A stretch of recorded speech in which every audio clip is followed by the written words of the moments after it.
Hello and welcome to Season 2 of What's Your Point? I'm Ben Gramato. And I'm Roy Parker. Tonight we discuss the latest beef between two of the NBA's biggest stars. And the NBA Rookie of the Year race is starting to heat up. All that and more coming up. What's Your Point starts now. In an interview with ESPN's Rachel Nichols, Houston Rockets guard James Harden said, "I wish I could be 7 feet and run and just dunk," and referenced to Giannis Antetokounmpo. Harden doubled down on his statement saying, "Like that takes no skill at all. I gotta actually learn how to play basketball and learn how to have skill." Does Harden have a valid argument here? I think he does not have a valid argument. You think about it, Giannis has grown tremendously in the past 2 or 3 seasons. He's worked on his build. He's getting very more muscular, broadening his shoulders. I think Harden was just a little upset and probably bored sitting down on his couch and just wrote that as it was a pity statement, honestly. What do you think? I mean, but on the same regard, would Giannis be in the NBA if he wasn't 7 foot tall? He started to develop some skill. I'll give you that. But he is at one point he basically was just a dunker. Now he obviously can handle the ball. He's starting to develop an outside jump shot. But even then, in the game versus the Thunder the other day, you saw Chris Paul back down and give Giannis a wide open three. And we may see more and more defenders starting to challenge Giannis's three-point ability, which is something he hasn't really added to his game. He's starting to develop, but he would not be the same player if he wasn't 7 foot tall. All right. Let me tell you something. Once Giannis gets a three-point shot, I honestly think he'll be the best player in the NBA. You know, LeBron James, he probably has 2 or 3 seasons left. I feel like once the king is down, I honestly think Giannis will be the player of the NBA. People will start looking up to him more, you know, respecting him as a player. But I feel like people are not really realizing how good he is right now because, you know, there's LeBron James. I get that, but we still have the Claw who can lock down Giannis. We may see that in a potential finals matchup between the Bucks and the Clippers. Tom Brady was in attendance at yesterday's Syracuse game along with Patriots wide receiver Julian Edelman. While on camera, Edelman said, "He's coming back, he's coming back." Brady did not appear to look happy with Edelman's declaration and appears to shake his head in disagreement. A fan caught Brady and Edelman on FaceTime with Titans head coach Mike Vrabel with all of the rumors surrounding Brady's future with New England. Will he be playing somewhere else in 2020? I think Tom Brady is not going to be a New England Patriot next year. And look, Brady had probably the most historic career out of any NFL quarterback, but to me, it just doesn't make any sense. He's going somewhere for the money, not to win. He's not going to win any rings in Las Vegas right now. They had a younger Derek Carr. They don't have the team around him. New England is just a couple of wide receivers away from still being a good contender. They have an elite defense, and yes, Brady took a step back last year, but you still have the greatest coach in NFL history coaching him, and they still play in a weak division. Even as a Bills fan, I know as long as Tom Brady's in the AFC East, it's their division to lose. But right now, he's chasing money. He wants to get paid, and yes, he has taken various pay cuts to play with New England, but he's worth $180 million, and combined with his wife, Giselle, who's a supermodel, they have over $500,000 in net worth. So what is the money really such a big deal to them? We saw how Joe Montana's career ended with Kansas City. He kind of ended not on a high note, getting hurt in that divisional matchup versus Buffalo. And does Brady want to go out the same way, losing in the playoffs on a team he spent 2 seasons with at the end of his career? It just doesn't make any sense. But you do look at the potential relationship with Robert Kraft and Bill Belichick crumbling, so I'm not sure, but he's not a Patriot. The Syracuse Orange lost to the North Carolina Tar Heels yesterday, 92-79, to fall to 7th place in ACC play with just 2 games left in the regular season.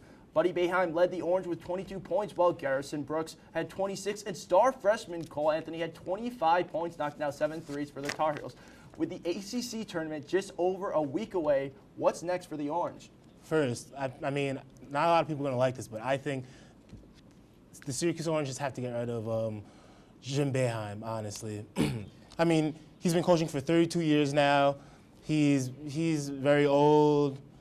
He's not really playing. He's not really coaching for the modern day college basketball. Honestly, you know, bigs are starting to Be more athletic. yeah, people are more athletic. Bigs are starting to shoot threes. The zone's really not working that much anymore. They don't really have a true point guard. They just have very good guards. And, you know, with Elijah Hughes leaving this season once it's over, I feel like they don't really have a scorer when he leaves. I mean, they have a 5-star recruit coming soon. 2021, DR Johnson. He's very good. What do you think? I'm actually going to agree with you. I think Jim Boeheim needs to retire. It's way past his time. He's definitely lost his recruiting touch. And I think a lot of it had to do with Mike Hopkins being such a good recruiter. And when they lost Mike Hopkins, they lost one of New York's best young players in Isaiah Stewart, going all the way to Washington. He wouldn't even stay near the hometown team, which is Syracuse. He went all the way to Rochester, and that just says that Boeheim has lost touch in the current NCAA. The zone is outdated. As you said, he needs to go. Well, that's all the time we have for now, but we will be right back here on WTOP 10.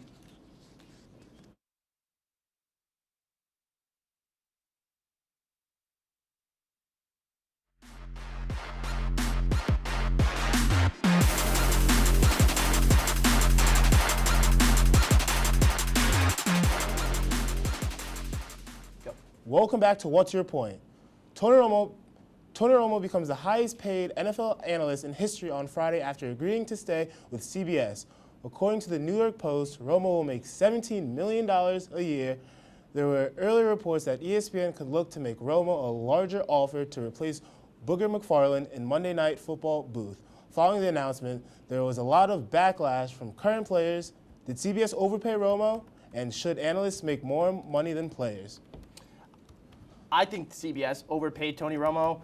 And the fact that Jim Nantz only makes $5 million and he's the main voice on football on CBS for NFL Sundays, as well as calling March Madness, the national championship, as well as the Masters. And look, Tony Romo is an excellent color commentator. He provides a lot of charisma, a lot of energy, and he really knows the plays. And coming from what they had in Phil Simms to Romo is great. But $17 million to call, and look, I don't think him making more money than players is really should be a variable. It's an independent variable. CBS pays pays the NFL $1.1 billion a year for broadcasting rights. So they could really pay their analysts as much as they want. And if Michael Thomas or Odell Beckham, one of these players complaining, wants to make that much money, go into the booth and start analyzing games.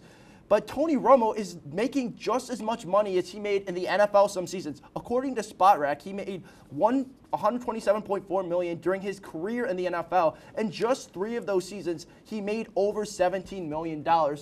So the fact that he's making just as much money when he's playing is crazy, but to me, I don't see why Nantz has the money. The Warriors released a statement providing an update on Stephen Curry, who has missed all but 4 games this season after suffering a broken hand in October. Warriors head coach Steve Kerr told reporters that Curry would not play Sunday against the Washington Wizards or Tuesday at the Denver Nuggets, but could have a chance to play Thursday against the Toronto Raptors. Should the Warriors shut down Curry for the season, or should they play him and try to make a playoff push? They should shut him down. You know, Klay Thompson's coming back next season, recovering from his ACL tear. When the Warriors have such young talent, they're developing their young players now. I say shut them down, get the players who are young, get familiar with the program. Steve Kerr, what an excellent coach he is. I feel like the players trust him. Like, you know, the Warriors just had a great dynasty, you know, although they lost Kevin Durant. That's a terrible loss. But honestly, with Klay Thompson coming back and Steph, they should just rehab and he'll be good. I think Curry could have played a lot earlier, so the fact that they want to bring him back this late doesn't make sense. They are in the track to get the #1 pick in the NBA draft if they get the lottery. And if they win the lottery, they'll bring back Curry, Thompson. They still have Draymond Green. They have Andrew Wiggins, and who knows what Andrew Wiggins is going to develop, but he's in a fresh scenario with Steph Curry and Klay Thompson, and those are 2 players. If anyone can bring the best out of Andrew Wiggins and make him what he was supposed to be, which was the next LeBron James, people forget that it wasn't Zion Williams who was supposed to be LeBron's heir. It was Andrew Wiggins, who still has not yet to show anything. But with Curry and Thompson, I think he has a chance to really develop. The NFL Combine is taking place this week in Indianapolis. There's been a lot of major storylines coming from the Combine, including projected top pick LSU quarterback Joe Burrow having 9-inch hands. Oklahoma wide receiver CeeDee Lamb made a number of eye-opening catches, and Clemson linebacker Isaiah Simmons ran a blazing 40-yard dash. Who was the standout of this year's Combine? Well, just to go off of that Joe Burrow news, I think that's really a storyline that some people are blowing out of proportion just because NFL hand size for a quarterback, it has to do with the ability to grip the ball. And I know the NFL ball is slightly bigger as we see Isaiah Simmons running a blazing 40 potential top 5 pick, but I think they're blowing it out of proportion as far as his hands goes. He played down in the Bayou in LSU, which is very humid conditions, so I don't think the cold's going to be too big of an issue. But if I'm going off the player that stood out for me, it's got to be Henry Ruggs III out of Alabama. So much talk has been surrounding Jerry Jeudy, the potential top 10 pick, the number 1 wide receiver in this year's draft class. But how about his teammate on Alabama, Henry Ruggs? He ran a 4.28 40-yard dash. That's elite speed. He could have broken John Ross's record of 4.22 a couple years back. Wasn't able to break Ross's record, but he also had a 42-inch vertical and a 10-foot 11-inch broad. This guy is an athletic freak. Any NFL team that's able to get him, I think he's going to be the next great wide receiver. And I'm not here to kind of belittle CeeDee Lamb or Jerry Jeudy because they're both excellent prospects. But a guy like Ruggs, to me, just screams elite playmaker, potential to be the next Tyreek Hill.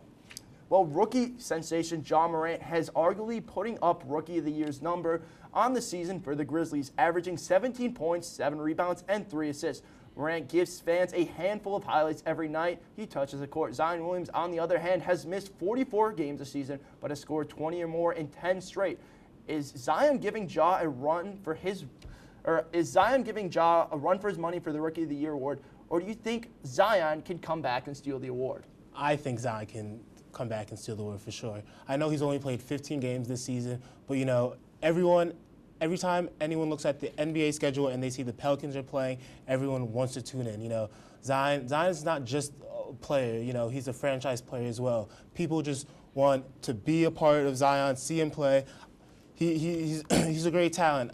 I feel like with him coming back healthy now, the Pelicans have a chance to make the playoffs and make a run for their money.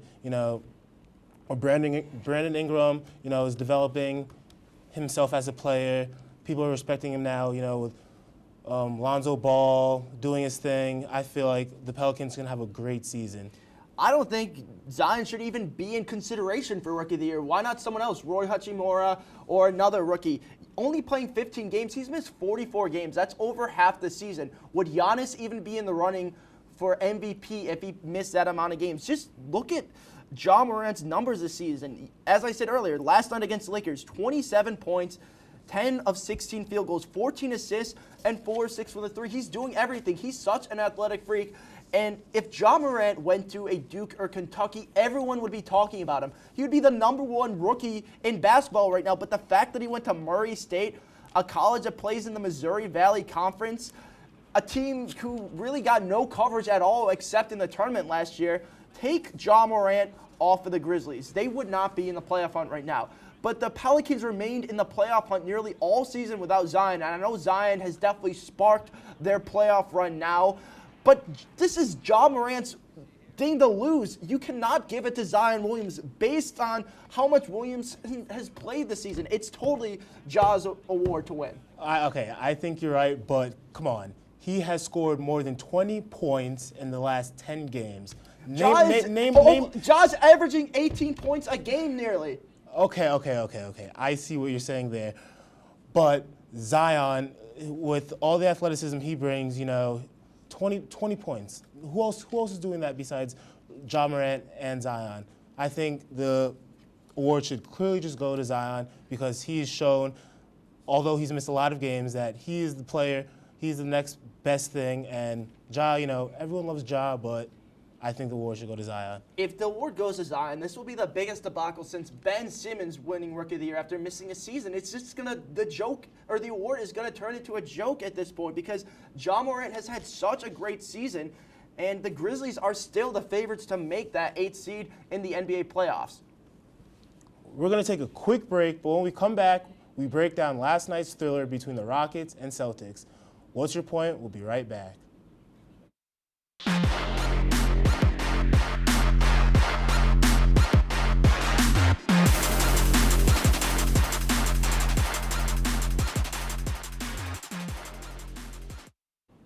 Welcome back to What's Your Point on WTOP 10. Now we're going to analyze two of the top games from this past week with the defending national championships Virginia hosting ACC rival Duke first.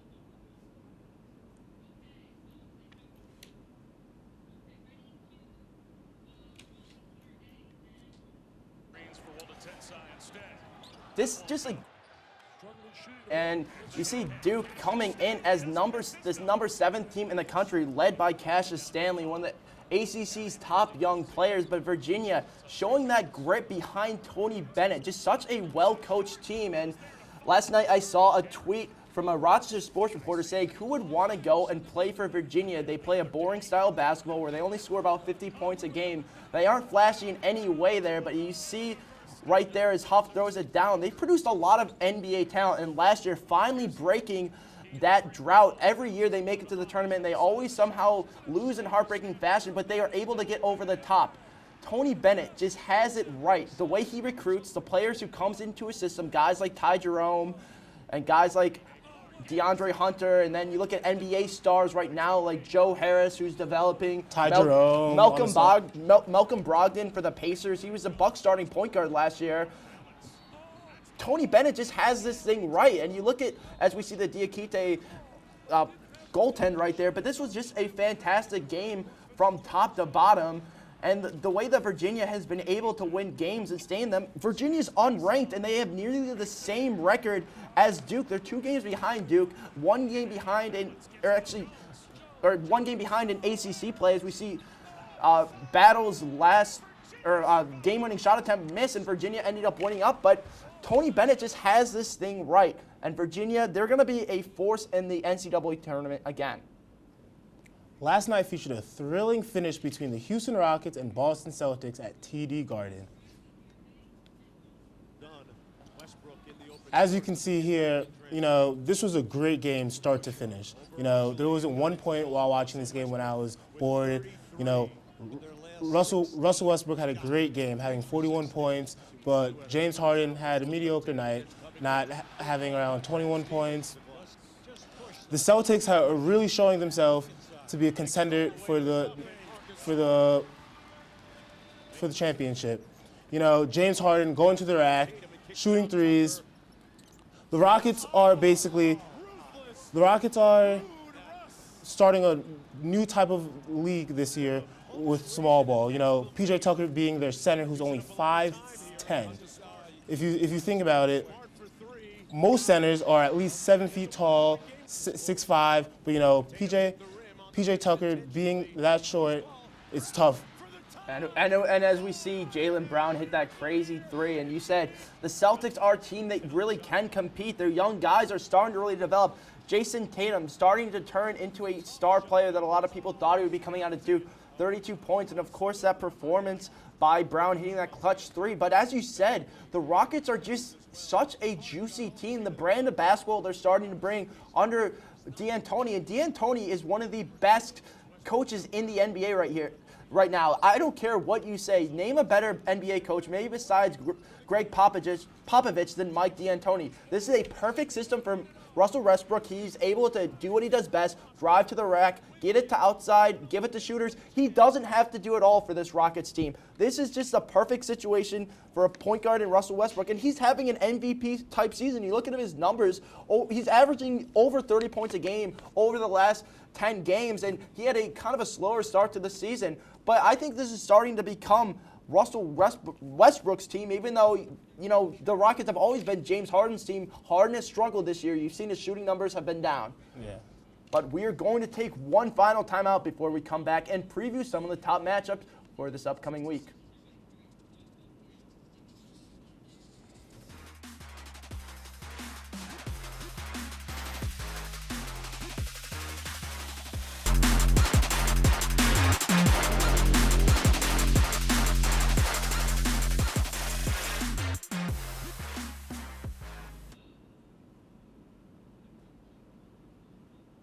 Welcome back to What's Your Point?